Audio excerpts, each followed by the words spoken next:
I have experienced gun violence. I grew up on the north side of Milwaukee on 19th and Clark.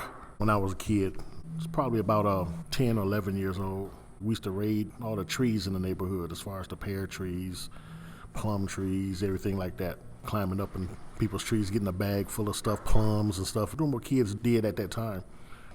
Put some salt on them bad boys and kick back in the clubhouse, having a meal off of them. Yeah, one night, this one guy came storming out of the house with a shotgun. And we jumped out of the trees and was running down the alley.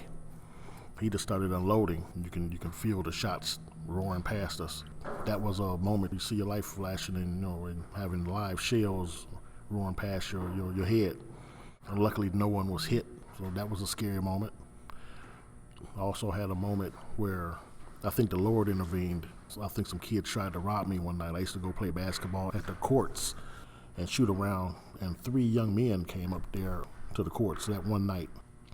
And they asked me if I had any money or if I could loan them some money. I said, no, I don't have anything. And, they shooting the ball a little bit too, like they shooting with me, but I can tell that something else was up.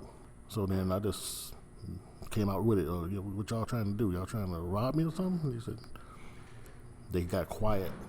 Then all 3 of them turned their backs to me, and one of them pulled out, which I assumed to be a gun because it just glowed in the moonlight. The guy said, hey, you seeing our face now, man. Too late, you seeing our face now. Then the 3 of them walked to the edge of the court.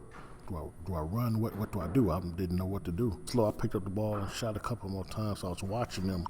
One of them threw a rock at me, and to me that was my cue, and then that's when I took off. Remember, I had a book bag laying toward the edge of the court. I tried to get it in one swoop. I missed it. I said, oh, bye-bye, book bag. I'm gone. God definitely intervened that night. I think I wouldn't be here. That was a Saturday night. I remember that next day was a Sunday. I was in church shouting up something. Maybe there could be a more thorough check on the mental health of some of these people who's buying these weapons. You have to look at their mental health before giving them that kind of weaponry.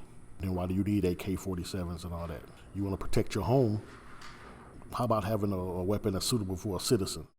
When we have these young men, people dying in the streets, they're leaving behind mothers and sisters, dads, so they're leaving behind families that's going to miss them. We can't reverse that. No matter how much sorry you say, they're gone.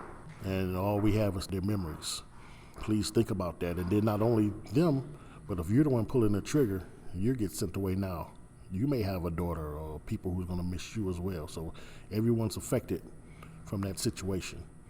Talk it out, or if we got to tussle, let's tussle. But at the end of the day, everybody goes home.